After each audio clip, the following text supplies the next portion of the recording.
আল্লাহ পাক ডান হাত কুদরতি হাতকে এভাবে মেলে ধরেছিলেন, এর ভেতরে যত রূহ দেখা গেছে আদমের সন্তানদের, নবীজিকে আল্লাহ হযরতে আদমকে শুনিয়েছেন, আদম এগুলো তোমার সব জান্নাতি সন্তান। বাম হাত এভাবে বের করে যখন মেলে ধরলেন, এখানে যে রূহগুলো ছিল আল্লাহ পাক বলেছিলেন এগুলো তোমার সব জাহান্নামী সন্তান, দুর্ভাগা এরা। আমাদের এখন প্রশ্ন আসতে পারে, তাহলে দুই হাতের ভেতরে আমরা যে হাতে আছি ওই হাতের ভেতরে যদি থাকতে পারি তাহলে আর ভালো কাজ করেই করব কি আর খারাপ কাজ করেই করব কি? যা লেখা হওয়ার হয়ে গেছে নাকি? এর জবাব দিয়েছেন যারা হাদিস বিশারদ, মুহাদ্দিসিন ইকরাম বলেন, মহান আল্লাহ যে হাতগুলো দেখিয়েছেন ওই দিন আমাদের কাছ থেকে জবাব নেওয়ার পর, যে আদম তোমার এই সন্তানগুলো জান্নাতি, এই সন্তানগুলো জাহান্নামী, কিয়ামত পর্যন্ত পৃথিবীর ময়দানে আমি এদেরকে পাঠাবো, তার ভেতরে আমরা আছি। জবাব হচ্ছে এইটাই, যাদেরকে আল্লাহ ডান হাত থেকে বের করেছিলেন কিয়ামত পর্যন্ত ওরা আসবে দুনিয়ায়, ওদেরকে দিয়ে আল্লাহ জান্নাতে যাওয়ার কাজগুলো করিয়ে নেবেন। রাত 3:30টার সময় ঘুমিয়েছে, 4:30টার সময় আজান দিচ্ছে ফজরের, মাত্র 45-50 মিনিট ঘুম হওয়ার পরে স্ত্রী ডাক দিচ্ছে, তাড়াতাড়ি করে ওঠো, ফজরের নামাজের সময় হয়ে গেছে। ও তাড়াতাড়ি উঠে নামাজ পড়তে পারলে ওর কাছে আনন্দ লাগে। এক কথা বলে না কেন? ঠিক আর একটা লোক রাত 9টার সময় ঘুমিয়েছে, রাত 4:30টার সময় আপনি তারে ডাক দিচ্ছেন, 8টা-9টা ঘন্টা মরণের ঘুম ঘুমিয়েছে, ফজরের নামাজে ডাক দিলে এখনো পর্যন্ত বলে আমার ঘুম হয়নি, ডিস্টার্ব করলি কেন?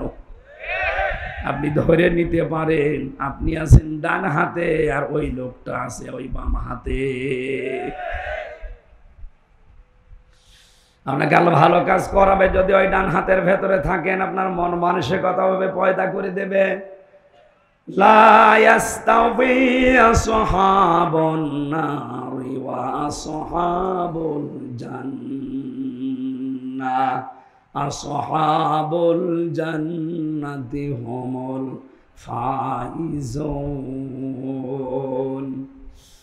হে নবী, যেই মানুষগুলো জান্নাতি আর যারা জাহান্নামী এরা কখনো সমান হবে না, এদের রাস্তায় আলাদা। আপনি কখনো তাদেরকে এক রাস্তায় চলতে দেখবেন না, এদের দুনিয়ার জীবনটাই পুরো আলাদা জীবনে চলবে। আজকে আসার সময় ফ্যান্টাসি কিংডম দেখাচ্ছিল এখানকার একজন, আর আমারে বলছে এখানে এমন কোনো কাজ নেই যেটা বৈধভাবে হয় না। ওখানে কাজ তো সব বৈধভাবে হচ্ছে নাকি? ওখানে আপনি এরকম মানুষকে নিয়ে যেতে পারবেন পিটিয়েও? পারবেন না। ওখানে যাওয়ার মানুষে দুনিয়ায় আলাদা, আর ওখানে যারা যায় ওদেরকে আপনি মসজিদে, মাদ্রাসা, ঈদগায় পাবেন না। এখানে আসলে ওদের শরীরে জ্বালা ধরবে, আর এই চরিত্রের মানুষগুলো ওই জায়গায় গেলে এদের শরীর খারাপ হবে। বিশ্ব নবী মুহাম্মদ রাসূলুল্লাহর বয়স এই যে এই বয়সের 8-9 বছর, ওনাকে একটা মেলায় নিয়ে গিয়েছিল বন্ধুরা।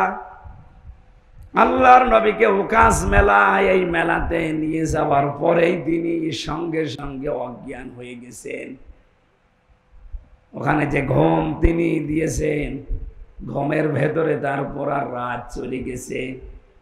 সূর্যের আলো যখন সকালবেলা তার মুখের ওপরে পড়েছে, নবীজি টের পেয়ে দেখলেন আশপাশে কেউ নেই। ওরা গান বাজনা, মেলা যা করার আনন্দ ফুর্তি করে সবাই বিদায় নিয়ে চলে গেছে।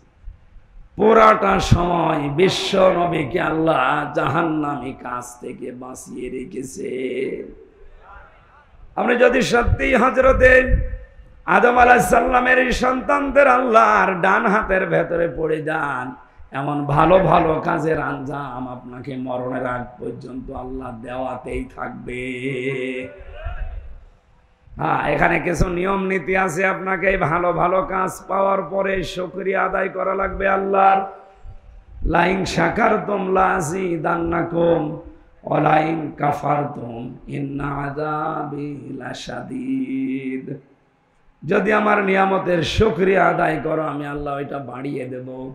নিয়ামতের শুকরিয়া আদায় আমরা বাংলাদেশের মানুষ একটা বুঝি কি, সেটা টুটি পর্যন্ত খাবারের পর একটা ঢেকর তুলে বলে আলহামদুলিল্লাহ, হয়ে গেল। কেউ যদি কোনো নিয়ামত পাওয়ার পরে শুকরিয়া আদায় করে, ওকে তিনটা বিষয় লক্ষ্য রাখা লাগবে। উনি যে কাউন্সিলর, আমি যে এখানকার প্রধান বক্তা, উনি যে প্রধান অতিথি, প্রত্যেকটা বিষয় আমার আল্লাহ বলেন ভালো হোক আর মন্দ হোক, প্রতিটি জিনিস আমার বান্দা বান্দীদের জন্য পরীক্ষা। সূরা ফজরের ভেতরে আল্লাহ এই তথ্যগুলো দিয়েছেন। ফাম্মাল ইনসানু ইযা মাবতালাহু রাব্বুহু ফাআকরামাহু ওয়া না'আমাহু ফায়াকুলু রাব্বি আকরামান ওয়া আম্মা ইযা মাবতালাহু রাব্বুহু ফাকদারা আলাইহি রিজকাহু ফায়াকুলু রাব্বি আহানান। আমি মানুষকে ভালো কোনো কিছু দিয়েও পরীক্ষা করি, নিয়ামতগুলো দিয়েও তাকে পরীক্ষা করি, নিয়ামত কেড়ে নিয়ে অসম্মানিত করেও আমি তাকে পরীক্ষা করি। সুতরাং আজ যারা ক্ষমতায় আছেন, এটা আপনার পরীক্ষার বিষয়। আবতাগি ফীমা আতাকাল্লাহু দারাল আখিরাহ। আপনাদের উচিত হবে ক্ষমতাটা আল্লাহর দ্বীনের, ইসলামের, মানবতার পক্ষে কাজে লাগিয়ে আখিরাতের ঘর নিজের জন্য তৈরি করে নেওয়া। তাহলে আপনি আল্লাহর ভাষায় বুদ্ধিমান হবেন। অথচ ক্ষমতা পেয়ে মানে কি আজ আখিরাতের ঘরের পরিবর্তে জাহান্নাম তৈরি করে রাখছে। আমি আল্লাহর সাথে অঙ্গীকারের বিষয় বোঝাচ্ছিলাম। একটা অঙ্গীকার ওই সময় বলেছিলাম, বলো বালা, অবশ্যই আপনি আমাদের রব। রবের ভেতরে আমরা 19টা শর্ত লুকিয়ে রেখেছিলাম। রবের পুরা অর্থ আপনি দেখবেন অভিধানে। রব শব্দের অর্থ 19টা। কয়টা? বলেন। এবার একটা একটা করে মিলাবেন নিজের জীবনে 19টা পাওয়া যায় কিনা। এক নম্বরে রব মানে যিনি লালন পালনকারী। আপনি বলেন তো নিজের মনের দিকে তাকিয়ে, এ কথা কি আমরা 100% আল্লাহকে বিশ্বাস করে মানতে পারি যে আল্লাহ আমার লালন পালনকারী? না না, এটা তো চামড়ার মুখের কথা। আমাদের মনে, আমি সহ প্রত্যেকের মনে এখনো পর্যন্ত প্রায় 100 ভাগের 80 থেকে 90 ভাগ পর্যন্ত এই বিশ্বাস, আমার লালন পালন করা, খাওয়া দাওয়ার ব্যবস্থা, এটা আমার চাকরির দ্বারা হয়। এই না বলছেন মানে আমাদের মনের অবস্থা বললাম আমি। এটা আমার ব্যবসার দ্বারা হয়, এটা আমার জমি জায়গার দ্বারা হয়, ঘর ভাড়ার দ্বারা হয়। কথা বলে না কেন? অথচ ওই জায়গায় বলেছিলাম আপনি আমাদের রব। আল্লাহ বলেন আন তাকুলু ইয়াউমাল কিয়ামাহ ইন্না কুন্না আন হাযা গাফিলিন। এই কথাটা দুনিয়ায় যাওয়ার পরে যেন তোর ঠিক থাকে, এটা যেন গাফেল হয়ে যাবি না, কারণ কিয়ামতে কিন্তু আবার এইটা প্রশ্ন করা হবে। গাজীপুরবাসী আল্লাহর সাথে অঙ্গীকারের প্রথম যেটা আমি দেখছি, এটা আমরা ফেল করে ফেলেছি।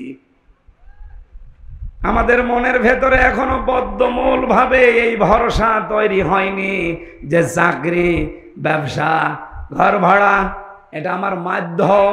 আসলে আমাকে খাওয়াতে পারে শুধুমাত্র কে? খাবার চারিদিকে তৈরি করে ফেলে রাখা আছে।